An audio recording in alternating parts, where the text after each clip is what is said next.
I wrote this letter for one of my friends that's struggling with addiction. Dear friend, I always wanted to write a handwritten letter to someone. I guess you're lucky that it gets to be you. Sending letters is a dying art, but what better time for a renaissance than now?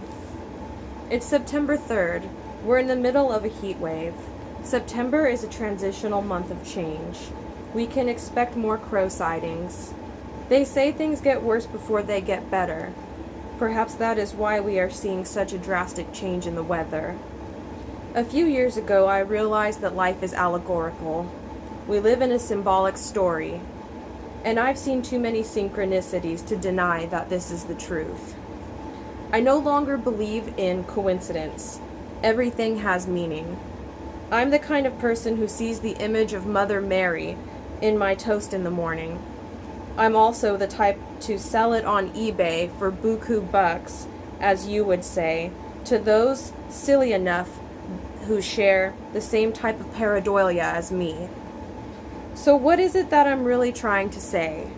I've wanted to make this write-up since before I met you, but I realized that you would benefit greatly from my words, especially if you have an open mind and heart. I don't want you to take this letter personally, but it might resonate with you and help you if you do. Without further ado, this write-up shall be called The Paradox of Free Will. The Paradox of Free Will by Oasis Reverie. You can choose a ready guide and some celestial voice. If you choose not to decide, you still have made a choice. You can choose from phantom fears and kindness that can kill. I will choose a path that's clear. I will choose free will. Rush.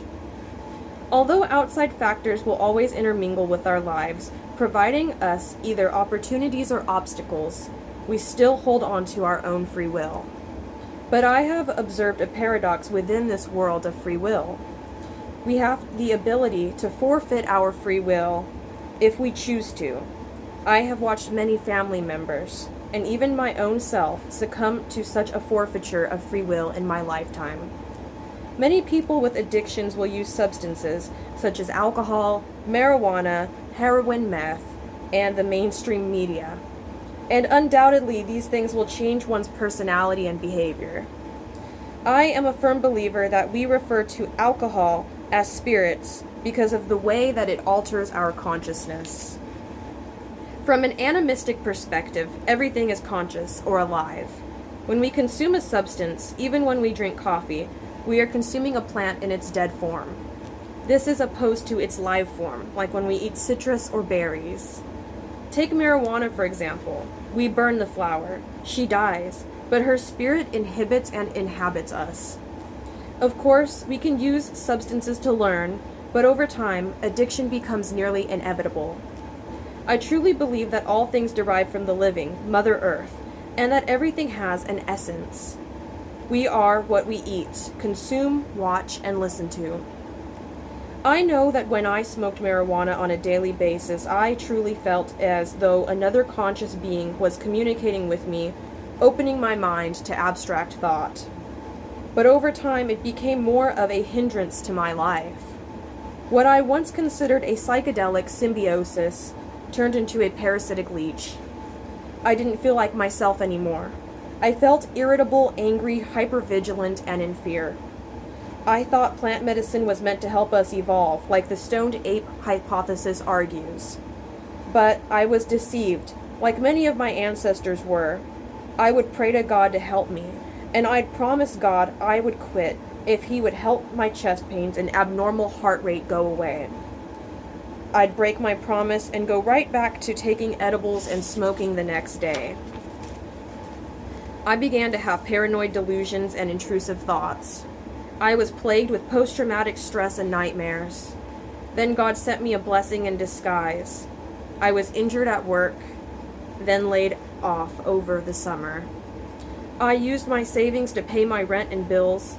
With little to no money left, I stopped buying weed altogether. The few times I would smoke with friends or family, I would go back to that fearful, paranoid person, so I decided to stop for good. God is so good. He makes me lay down in green pastures.